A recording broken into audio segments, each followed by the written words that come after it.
I'm Tim Ferriss, author, entrepreneur, angel investor, and now TV host. I've spent my entire adult life asking questions, then scouring the globe to find the answers. On this show, I'll share the secrets of pioneers who have faced their own fears. We'll dig into the hard times, big mistakes, tough decisions, and how they got through it all. The goal isn't to be fearless. The goal is to learn to fear less. Welcome to Fearless. I'm your host, Tim Ferriss. And on this stage, we'll be deconstructing world-class performers of all types to uncover the specific tactics they've used to overcome doubt, tackle hard decisions, and ultimately succeed on their own terms. My guest tonight is a member of the National Wrestling Hall of Fame, New York Times bestselling author, and has summited Mount Kilimanjaro, among others. He inspires audiences around the world with his message, and he conquers challenges with his own unique style. Please welcome to the stage athlete, author, and mountaineer, Kyle Maynard. What's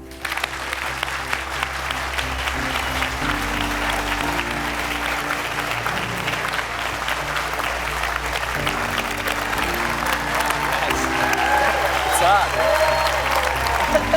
A little around the world. What's up, everybody? How's it going? Boom.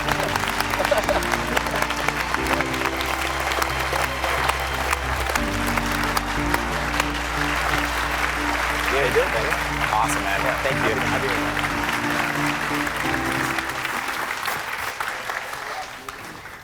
you. All right. You guys ready to get the show started? All right.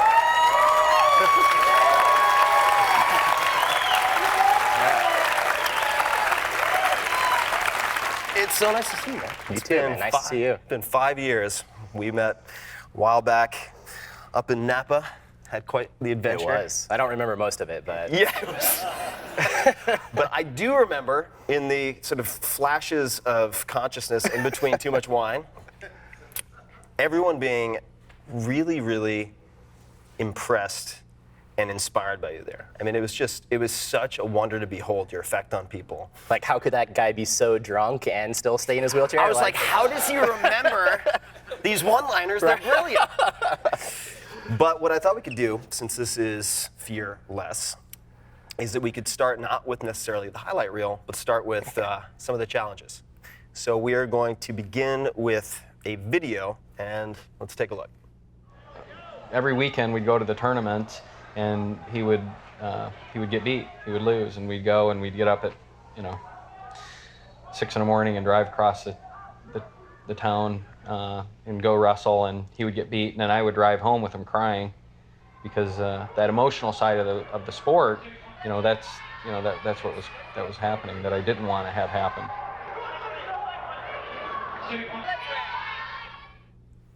All right. Tell us about your first wrestling season. Then we're going to back into all the rest. But as a former wrestler, I like talking about wrestling. So let's start there. Oh, yeah, we could geek out on that. It's a short story. I was terrible. I mean, it was like, basically people were almost saying it was borderline child abuse that my mom and dad were having me do this. It was just crazy. And I think the craziest part of it, too, is if my dad were sitting here with us, and he'd been a wrestler, and he'd kind of been the one to encourage me to go and do it. If he were being honest with us, he would say that he didn't think that I would ever have won a match. What was your record like the first season? I lost every match that first season and halfway through my second season, so I still hadn't won a match. What was your last season like? So senior year of high school, had won 36 varsity matches, beat the state champ from Alabama, Louisiana, went to the Nationals, and placed one match from being a high school All-American. So, right. All right. So. It was tremendous. And we are going to dig into a lot of the wrinkles of that. So I don't want to jump too far ahead, but can you explain for people what congenital amputation is? Yeah, honestly, I have no idea. Like, really, doctors don't know. Yeah. I'm not even joking when I say that, but like when I was born, there was no known cause. And, my mom and dad, they were young, they were in their early 20s, and really, they kind of thankfully stopped looking for an answer. Mm-hmm. Maybe there's some genetic link, but they don't know. Mm-hmm. Where did you grow up? What was your child? How would you describe your childhood? And in the sort of in the early days. So I was born at Walter Reed Army Medical. So it's where so many of our veterans that have gone through an amputation have come back to do the rehabilitation, which is crazy. There was no other reason. They had no idea that I was going to be born an amputee. no idea at all. The ultrasounds appeared normal. So it was a big surprise at first. And you know, I say my mom and dad kind of pulled the ultimate, my mom especially, just like this Jedi mind trick where it was like, you're not disabled. And I'm like, cool, I'm not disabled. You know, it was like this kind of attitude of normalcy. Yeah. And I think that they saw that if they saw me as normal, then I would see myself that way. Mm-hmm. Yeah, I mean,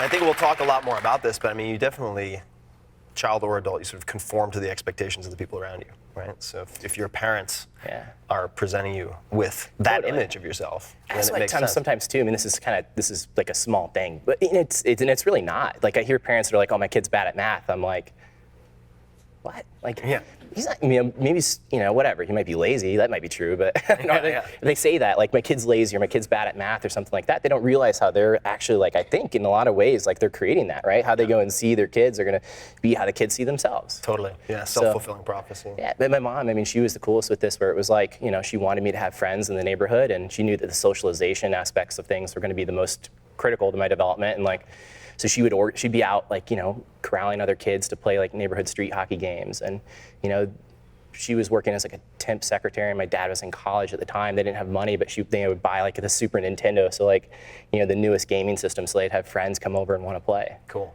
How did you, for instance, just things that I think many people in this audience, probably all of us, take for granted, like how did you learn to eat, for instance? Yeah, it was, so that was an example of where my mom wanted to help. You know, she wanted to go and do it for me. My dad, he knew that, you know, there was going to come a time to, you know, that I wanted to go and I would want to be able to go and do that on my own, right? And so I used to use a prosthetic spoon, and a lot of times we would forget it and leave it at home, and I'd be dependent on my mom or my grandma to feed me. And, you know, he kind of brought up the point, and I kind of say this like jokingly now, but it's true, right? Like if you imagine like senior prom date or something like that, I'm not gonna want like my mom or grandma hanging out behind me like, oh, here's a bike, Kyle, like, oh, you know, cool. It's kind of like, he got the bigger picture of the fact that like, you know, the world was not tailored for someone that was born like me.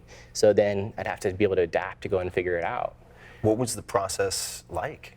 I mean, I was 2 or 3 years old, right? I barely have any conscious like memory or recollection of this, but I'd probably dropped the spoon like thousands of times.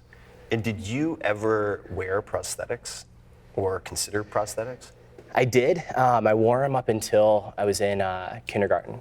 And for like a little bit on and off, I hated them. They weren't natural, they're big, bulky, and like they slowed me down more than they helped. It was more of a cosmetic reason that I decided to wear them. Mm-hmm. But it was, actually one day, you know, I was sitting like this in a chair, surrounded by, you know, my like kindergarten classroom, and it was my turn to do like show and tell. And I had these big prosthetic arms on, and I'm trying to like, I brought this like toy machine gun to school, which wouldn't really fly, but I'm like, nowadays, right? But I'm like taking the hooks from the prosthetic and trying to make the sound with the gun, and like, I fumbled with it and dropped it on the ground, and I couldn't jump out and grab it. And I was so embarrassed, I wanted to come to school without the arms and legs the next day. And my mom she called the teacher and just talked to her. And the teacher was like, yeah, bring Kyle to the second half of school tomorrow. I'll talk to him in the morning to the kids. And because apparently, I mean, it's a group of like kindergartners, right? So like it took like 3 hours to explain to the class like why Kyle had arms and legs yesterday, but he's not going to today. You know, kind of like trip the kids out a little bit, right? Yeah, totally. And like, I know we're working on letters, but take a second. We're gonna. But the kids, at the end of the day, they told the teacher, they said that they liked me better like that. Mm-hmm. And because I got to jump around, I got to go and play with them and all that, and that was the last time I ever wore them. When you were growing up, what were you most afraid of? What intimidated you the most, or what was harder than you thought it would be?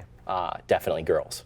Girls. Yeah, 100%. Yeah. Yeah. That seems pretty common. Yeah, for anybody, right? But yeah, for anybody. But how did you contend with that? I was I mean, you know, it was actually, you know, it's a lot of probably at 10 years old and started to become like attracted to girls and stuff. It was like, that was a lot of probably the questioning of like, what is the rest of my life going to go and look like? You know, that was a big part of it. I know, you know, it's like with anybody with any type of like physical difference, you know, it's a big thing. It's like, am I gonna be able to find or seek companionship or all that, right? Yeah.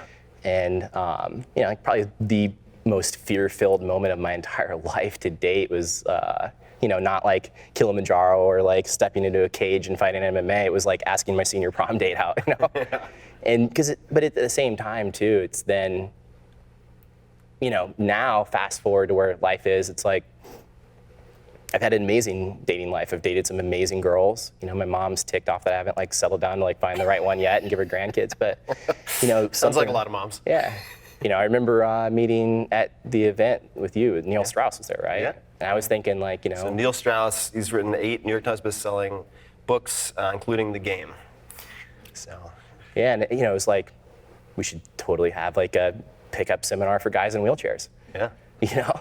Well, you know, I was going to wait until a little bit later to ask this. Let's say if you meet a vet who's newly an amputee, and they have some of these concerns, right? What's the rest of my life going to look like? Am I going to have companionship? What do you say or do in that situation? You know, I think it's really tough because being born the way that I was, yes, like in you know, these earlier years, there were a lot of those difficult emotions to process, right? There were a lot of like painful times. I mean, when I was 10 years old, kind of swirling with a lot of the stuff of like, what is the future going to be? I mean, I got to a point where I did not see, like, I didn't want to go on living at 10, you know? It was like 10 years old. Obviously now, being able to look back, it just, you know, I couldn't even imagine what life would be. And I want them, you know, for someone that, if they were a veteran or if they went through some type of accident or injury, to be able to see that hope and that future, right? But at the same time, I have to go and realize that right then, for them in that moment, it's way hard, and it's 1,000 times harder, in my opinion, to go through. And you know, if you live 20 or 30 or 40 years with arms and legs, and then you lose them, your brain and all of its neurology, right, is hardwired to, like, when, you know, they go to pick up the coffee cup, they go to pick it up with their hand, right? I've never had that programming. So all of my motor development, all of everything was developed around what I have currently, being, since it was congenital. So I think it, you know, and now they're also dealing with all of like the emotional processing side of things too. But I really want them to know that they are capable of living whatever life it is that they set out, that they can still create the life that they want to, right? It's not going to be easy, not going to be like, they don't have to process some of this stuff and deal with some of this stuff. But just in like the topic of the show, it's like, right, like fear is ubiquitous. I mean, it's like everybody experiences it all the time. Yeah. The difference is the people, I think, that have a great life versus someone that's sort of just getting by or struggling, is they think at some point maybe the fear is just going to go away and then they'll be able to start or something like that. You know, I think you just have to be able to jump in and find a way to be able to live your life now, you know? Yeah. What kept you going? I mean, 10, that's a not only a sensitive period, but a really early age at which to have a lot of that stuff, type of darkness, right? What inspired you to keep going? Or how did you come out of that? I think if I had to pick like a moment in time, it was making my first tackle in football. Okay, let's talk about it. Tell us about it. I was convinced I was going to be the quarterback on the team. You know, I was like, no question, they're going to make me the quarterback, and they told me to line up as a nose guard, so defensive line.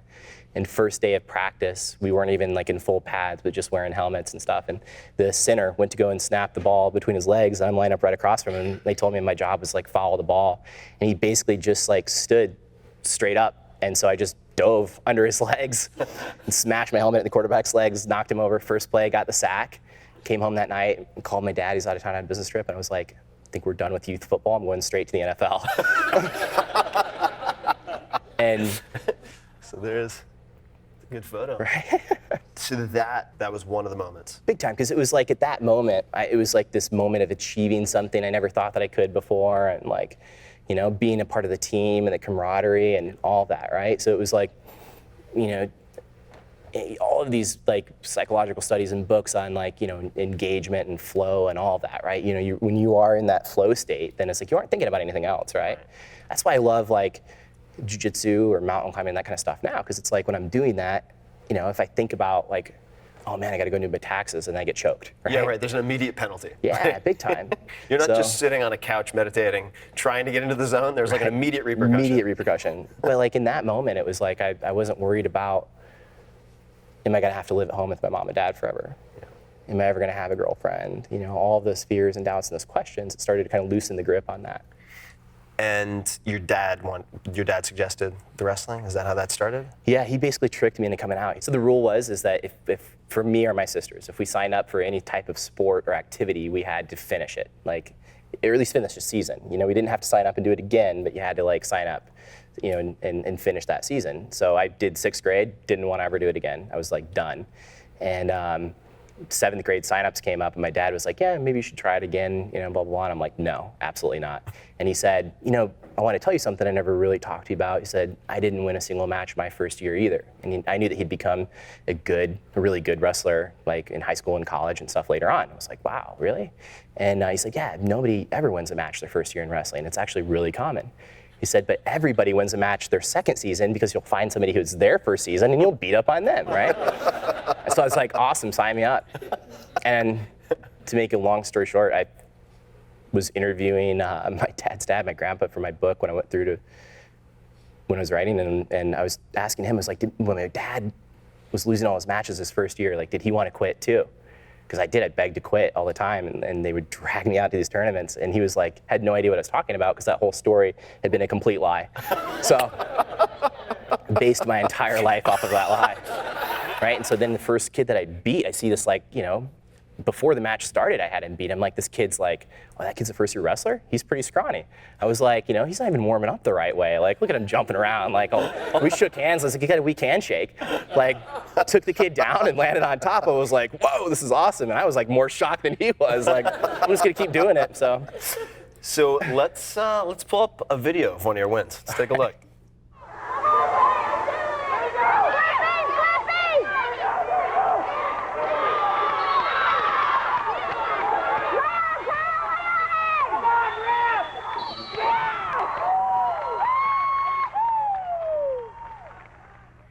So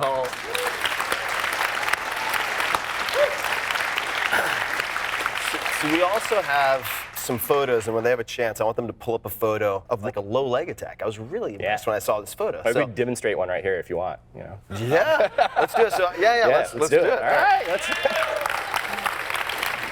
I mean, I knew at some point this was going to happen, right? Please do not break my knee.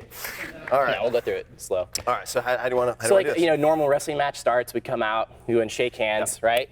And a lot of times, like, guys would, like, push on my head and kind of, like, stay away, right? So my strategy was to be able to, like, close the distance down and boom. That was good. That was awesome. So, very John Smith. Very John Smith. Yeah, little John Smith. That's totally. I don't know how many more of those I want to do. So we're getting old. We need to like be careful, right? I was gonna. Yeah, I was like, my heart rate got too high there. Okay, 2 seconds. So what other? This is probably going to apply to like 0.001% of you, but I want to ask, like, what were your go-to moves other than that? So I did a lot of like kind of like duck under type positions, and so I'll show you guys what a duck under is. So if you come in, a lot of guys would go and wrestle me down on their knees, right? Yeah. So then if he like reaches over the top, I can boom shoot across here, come around and like take him down, or like so. Favorite was one of my favorite takedowns to this day is like a Jack Whizzer. Oh so. We'll go through slow. Oh, God. But if he's on top of me, we can start here, right? Yeah. So if he starts, so he like goes, park position. Yep, exactly. So he goes over top here, then I'll just tuck and be able to roll. So.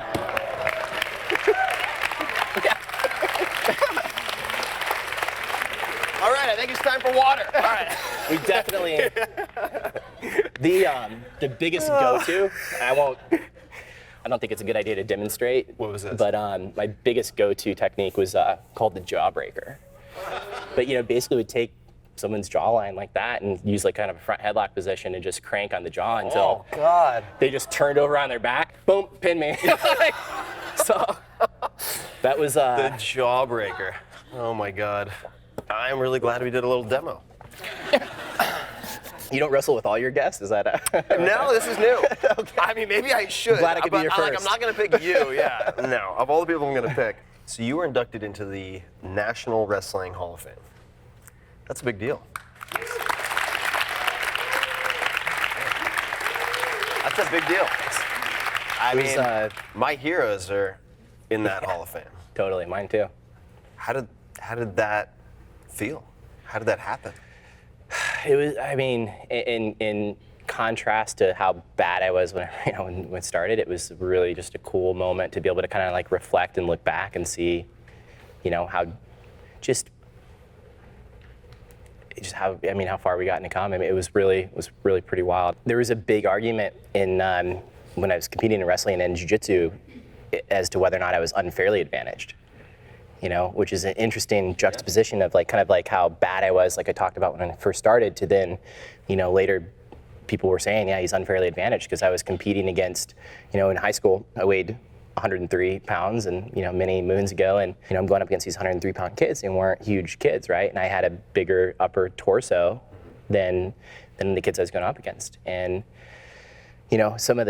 probably some of the similar people that were saying that oh man, this is like child abuse, that his parents are making him doing this, are now saying he's got an unfair advantage over my kid. Wait a second, you just pinned my son. Yeah, exactly. I changed my mind. And it happened quick. It was really interesting. It was, but to me, I think in a lot of ways, I think that with the wrestling and all that in particular, it was a cultivated advantage. Mm-hmm. And I'm all about, you're all about those advantages that you cultivate, give you an edge. What was the most valuable thing that you took from that whole experience? It wasn't until pretty recently, within the last 2 or so years of doing some deeper self-reflection, that I realized I could kind of summarize my biggest fear was being seen as helpless. And you can imagine as a kid, of course, it was just if other kids were laughing or joking or making fun of me, I would want to prove to them that I wasn't helpless. So wrestling, mountain climbing, those are sports that, have a little bit of a bent of I'm going to show you that I'm not helpless, right? Mm-hmm. And but I think that now in acknowledging that, I'm so grateful for that too, but I don't have to be driven by that. It doesn't have to be the thing that's running the show. And I think that if we have these experiences and these fears that are outside of our awareness, then it can start to go and run the show. And I've met billionaires that, there's some moment in time, right, that was running the show for them, and maybe it was from the time when they were 6 or 7 years old. Mm-hmm. I heard someone ask an ultra runner once. They said, well, what are you running from? And it's that switch, not everyone makes it, going from running away from something to running towards something. Yep. How did you develop that awareness so that you could use it as a tool, maybe, when you choose, but not to have it use you? How did you develop that awareness? I think that one of the competitive advantages that I have is that the disability from a physical side got me to ask some bigger philosophical questions at a younger age, and I know that it just, that kind of started to generate some just questioning, deeper questioning of what is this about? What is this experience about? What is this life about? What am I, why did this happen? What is the larger context here? All of these sort of things. And then what did people thousands of years ago think about this? And even before that, it just, I think that we're all sort of in this inquiry in some level, but then we kind of, we get stuck in our day-to-day and whatever. The physical disability, I think sometimes is it's a little bit of an access in that. It kind of forces you to, maybe for some kids to kind of look at some of those things at a younger age. For me, I could summarize it in a recurring dream that I had. It wasn't until 2 years ago that I had an experience of remembering this dream, and when I remembered it, I just started crying, and I could see all of my successes and all of my failures, and it was just it was these buildings that I built just come crumbling down. And the dream was, I was in the back seat of my dad's car, and he had this e-brake that he'd go and pull. So you'd push it with your thumb and he'd pull it up. Yep. Or it was a parking brake, right? So the parking brake on this hill, and all of a sudden in the dream, I'd be in the car by myself and the parking brake would come off. And I would try to do whatever I could to grab it, and I couldn't pull it up. I couldn't stop the car.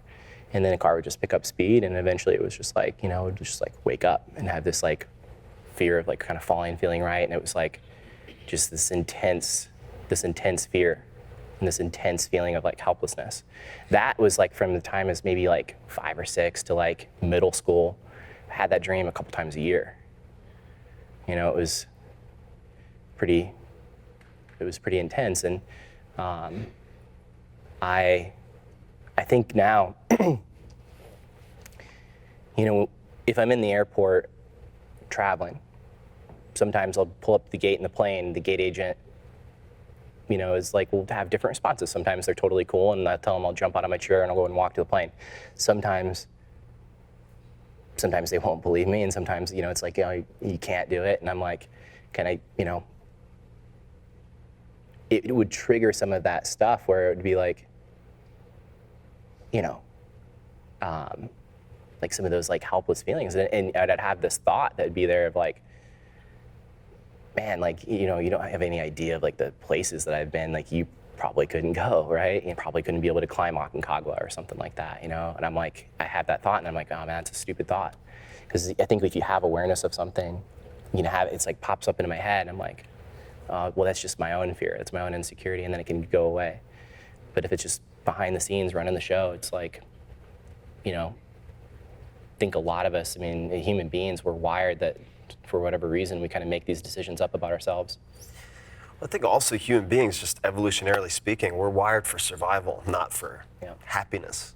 It's not what your genes are optimized for necessarily, right? So it's something you have to, at least something I have to work on. It's like I can go dark really fast for whatever reason. It's just it's been a trend. Yeah. And but I love that you share that though. You're real, and I want people to know. For me, I've had periods of time of feeling like a fraud in front of groups of people, where I'm like, man, like I'm really struggling with X, Y, or Z. How do I have any right to go and tell anybody here anything? But then now, and I'm sure you've maybe had similar experiences, but like I've gotten to be around enough people where I can see that it's almost the people that don't share that those are the ones that I'm like, ugh. I want to stay away from, because it's like they don't acknowledge that, like, because it's everybody, we all have that stuff, right? We all do. Let's pull up a video of you doing some speaking. I would say my purpose in life, at least from my perspective, would be to help show other people their purpose. That other people and what they think is totally irrelevant. That for me, inside my heart, this is what I'm capable of doing. This is what I deserve. They're thinking about, if I were in your shoes and I were running your business, I could not do it. That is a lie. You decide.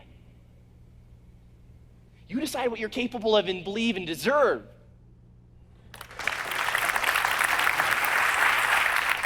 Why do you do your speaking? 200 days on the road. That's a lot of days on the road, man. Why the speaking? What drives that? To me, it is like there's again so many different whys that are interconnected with that. It's like a form of artistry for me. I think that a speech is something that I can bring that creativity to, and it's also, but I'm not that one thing. I'm not a speaker. I'm not an author. I'm not any one thing. I'm not even an entrepreneur. I don't care. I don't care to have any label. Not an amputee or a wrestler or whatever. I want to not know what I am, right? So I can go and find and be curious and figure it out. Like if I had to pick one defining quote for my life, Emerson said, "Do not go where the path may lead. Go instead where there is no path and leave a trail." Applaud you, man. We're going to go to some audience questions. If you had to pick the most inspiring religious or spiritual leader, who would it be and why? I would say Emerson, for sure. Like I've read all of his works, and it's had a profound impact on me. Joseph Campbell's another one, yeah.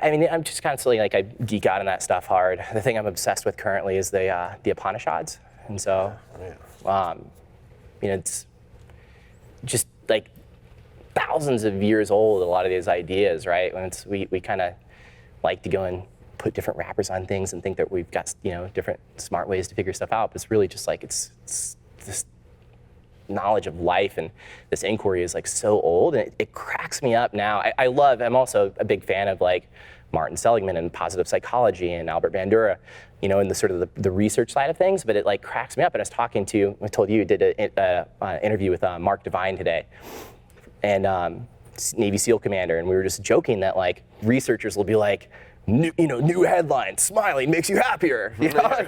It's like, wow. Thanks, that's where my tax dollars are going. Right. Sweet. You know, it's like this was probably, you know, it was like 10,000 years ago, right? Yeah. Somebody had, hey, smile and you'll feel better. Put two together.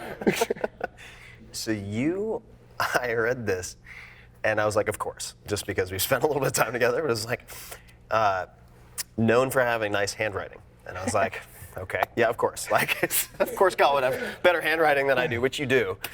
So I wanted to actually pull up an example of your handwriting, as much for the content as the handwriting itself. I know there are many people who, whether they admit it or not, view disabled people as inferior. We are, quote, broken in their eyes, we are of no use, no value, and we are just running out the string on life. But I believe that we are all disabled in one way or another, including disabilities of character and personality. My disability just happens to be more visual than some.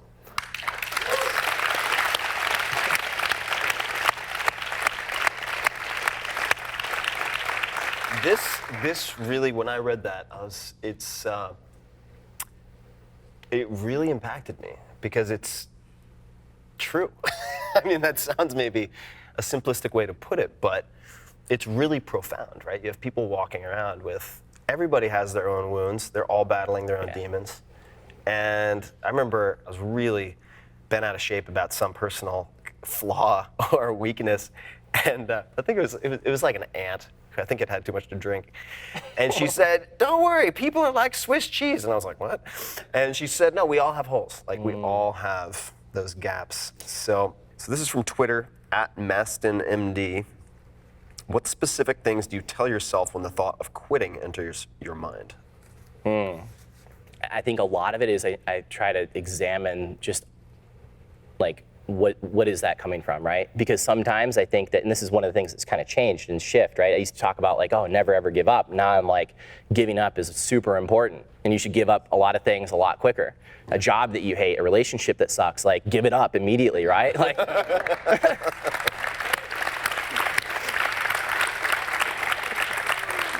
So, but there's other instances where too, it's like that's a gray area, and I know something that we'll probably talk about was like the mountain climbing. Yeah, you know, for sure.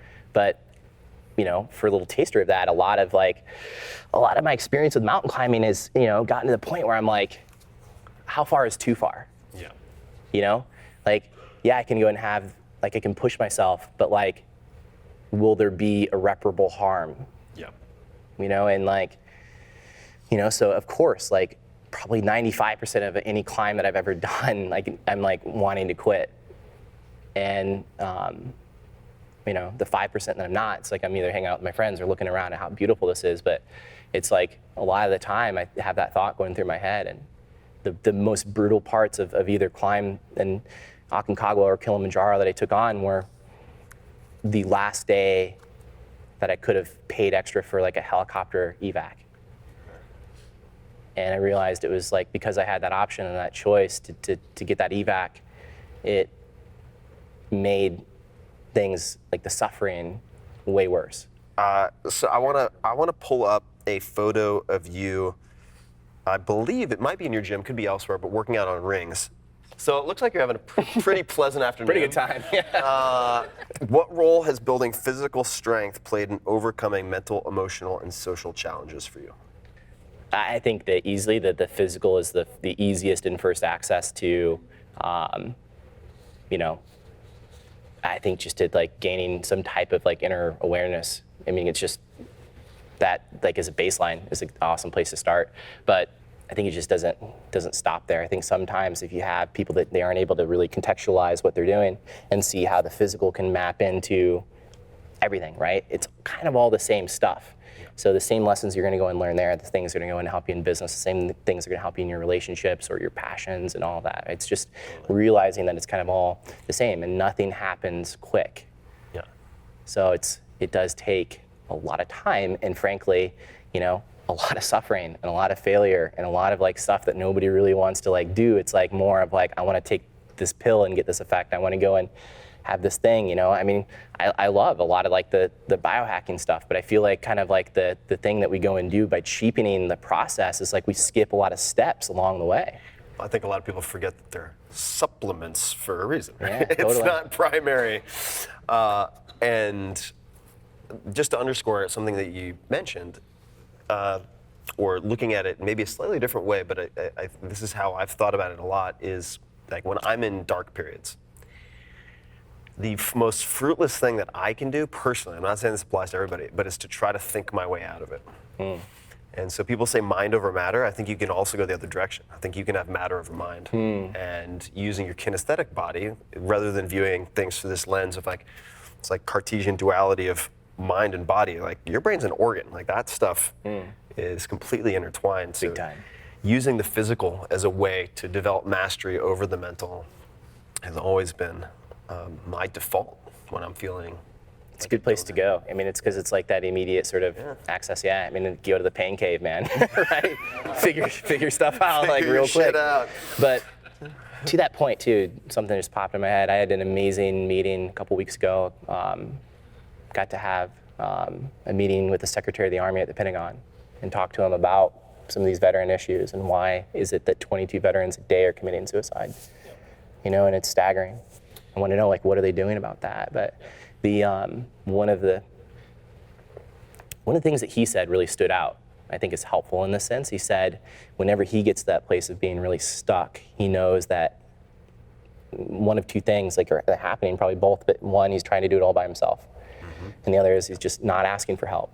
What advice would you give to someone who has the tendency, and I do quite frankly, to isolate myself? It's like the worst instinct. So I'm like, let me just sit down and figure this out on my own. And it's just like, how many times do I have to do this before I learn my lesson? But what advice would you give to someone who has a tendency to do that?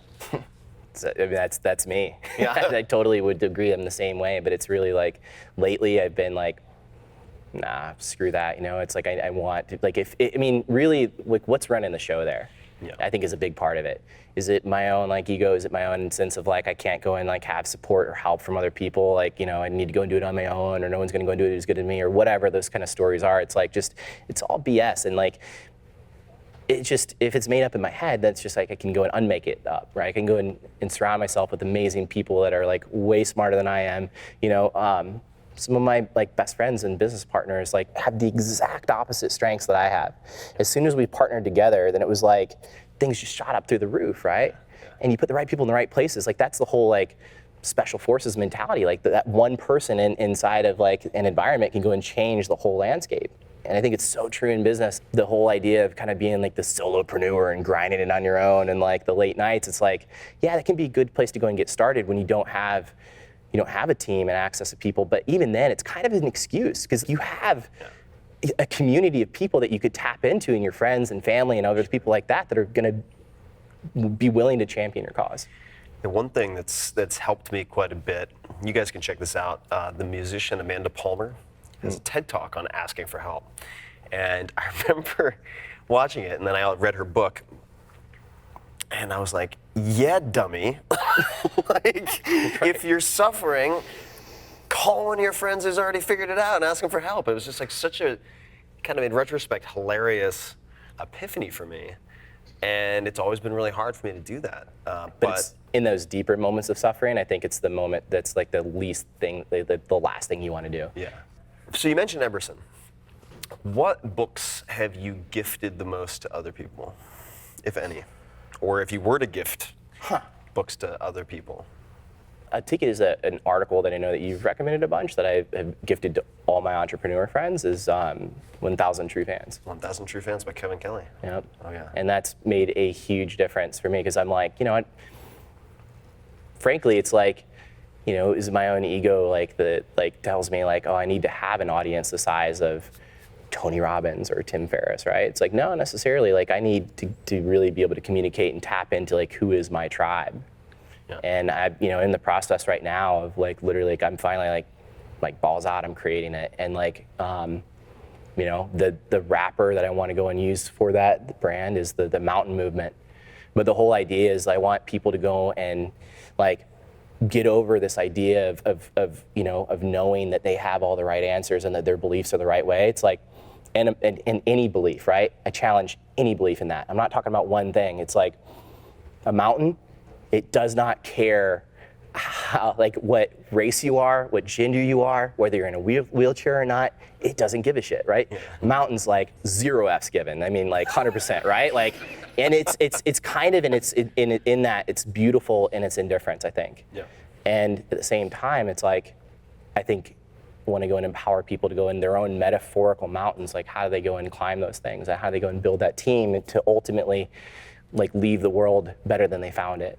Like, it's because it's right now, it's insane, you know? I mean, like, just the polarity and all that stuff that we're experiencing and seeing, it's, I don't know, and I mean, I'm guilty of it too, right? We all have our assumptions and beliefs and judgments, and it's just like, it's impossible to see somebody else's perspective with that.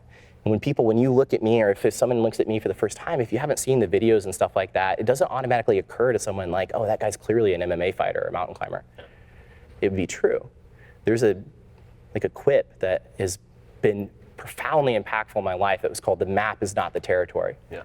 And basically we all walk around as these mental cartographers, as if like, the maps that we go and create our reality are the territory, and they're not, they're just maps. And any map that you go and create can get outdated. It can get, you need to go like do that software update, right? Like, for sure. And update your map. Yeah, and it's strikes me, what I've really tried hard to do in the last couple of years myself, in part to correct this faulty software or like buggy software that needs updating. It's really simple. I mean, I was told at one point, this is some advice I got on conflict resolution, they just said, say less. 2 words, say less. I was wow. Like, okay. Yeah. And it wasn't directed at me, but it certainly applied to me. And I was like, yeah, like how many problems would be solved in this country and around the world if it was just like, before you can state a strong opinion, you have to ask 3 questions and listen to the answers. And actually listen. Yeah, actually listen. A lot of things would resolve themselves. What is something you've changed your mind on in the last few years? I think I grew up, in a sort of, it's not even really something I've talked about at all publicly, but I grew up with, very sort of Baptist views and all that, right? And then, I went for several years privately, like as a period of like full-blown like atheism, and it was like, it's kind of secretly harbored some, sort of degree of spirituality, and really it was after like a trip to Thailand and sort of became interested in like sort of Eastern thought and things like that, that I expanded that view to a lot more things. But then also too, have come back to Christianity and seeing the beauty of like the message that Christ taught. And I think that like now, I would still, I identify myself as a Christian, of someone who's a follower of Christ, but at the same time, I'm not religious. But it's like this sort of, I think it's more broad, inclusive view of like spirituality. And I think that sometimes too, it's, I think that we think that we're so smart. We've got all the answers for this stuff. And sometimes, especially now, with interesting things, it's like stuff gets spooky, at certain levels. And it's like, there's some other interesting answers and implications there that like are fascinating, stuff that Buddha talked about, stuff that Lao Tzu and, all of these teachers, it's like, or Campbell. Campbell was the biggest one. Joseph Campbell talked about this like monomyth and how these different creation stories occurred with very similar structures around the world at different times. And, but as human beings, we get so, again, coming back to this idea, we get so locked into our beliefs that we'll start wars over these things. Yeah. And like, we will literally kill millions of people off of like a lot of this stuff that we hold on to. And that's why I want to, bring this idea that like really kind of not knowing, I think, is a better place to come from. The entirety of my life was like not knowing, but we're going to figure it out. And, when I think to the best doctors I know and how they distinguish themselves, there's an expression. There are a lot of funny expressions in medicine that doctors have. So one is P equals MD, pass equals MD. So just like any industry, just like any trade, You have people who are at the bottom of the class, people who are at the top of the class. Yeah. So the people at the top of the class, I think, generally have another expression, which is, we know that 50% of what we think we know is wrong. We just don't know which 50%. So I think if more people walked around I love that. keeping that in mind, Wow.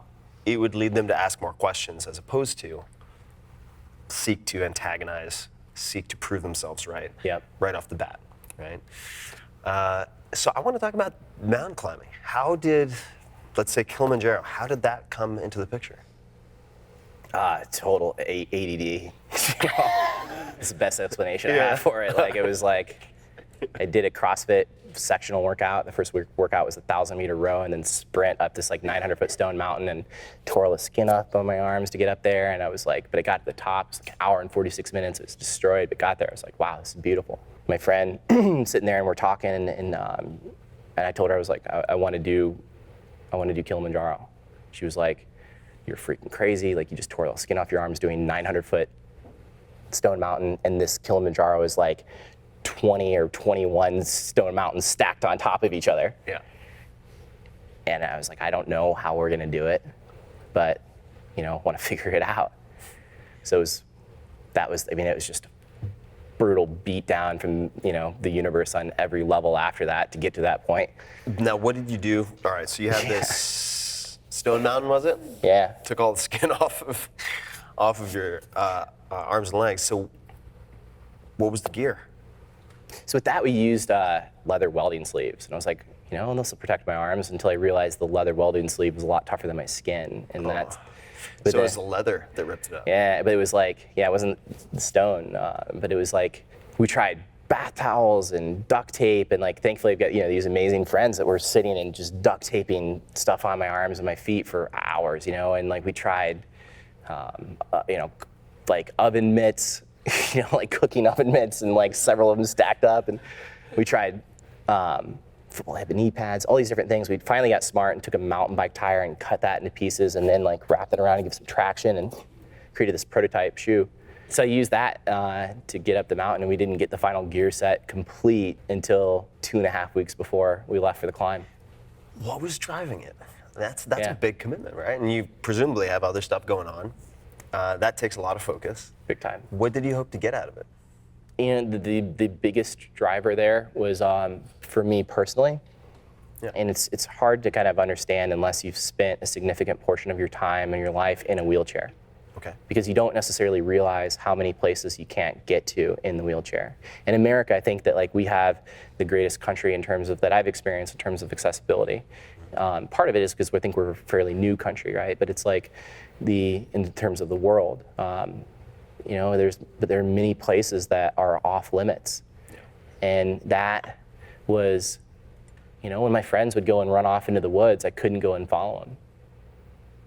And so when I was a kid, I wanted to, and I wanted to go and have a way to go and do it, unless I was like riding on a buddy's back, and we wouldn't get very far doing that. But it was like that was my access into the woods for a long time, or in the mountains.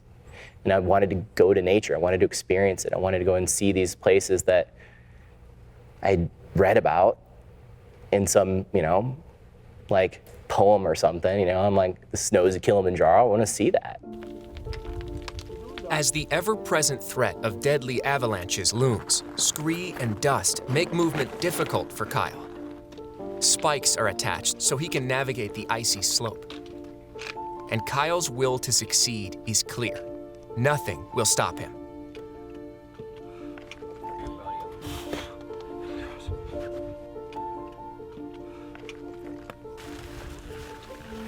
As day breaks, Kyle Maynard pushes ahead, a beacon of will and determination, showing the world that no matter what, there is a way to the top.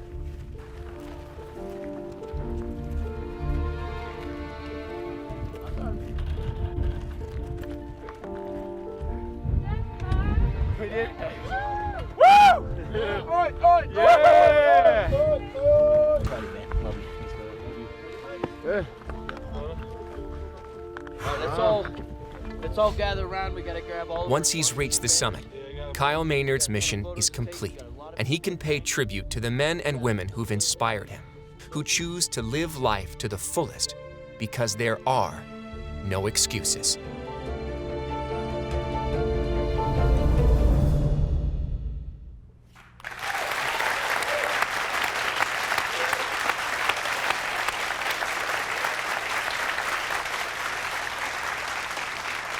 If you had a gigantic billboard and you could put out a short message, few words, whatever it might be, to a huge audience, to the world, what would you put on that billboard?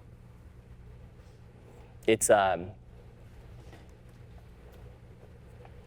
think this time I'm gonna switch it up and go with that Campbell quote where he said, he was asked on like the purpose of life, and he said it's, and I think you could have a debate with this, but really I think there's some beauty of it where he said it's to follow your bliss, and that doors will open where there were previously only walls.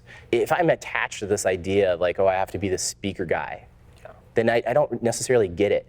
And that sometimes, like, maybe that could be the most empowering thing to go and give up everything and go and, and pursue a different path. And I respect people that are willing to go and to do that and completely recreate themselves. Well, I would just want to thank you, Kyle, for honestly showing everyone that they can do more than they think they're capable of doing. It's a huge gift to the world. Ladies and gentlemen, Kyle Maynard.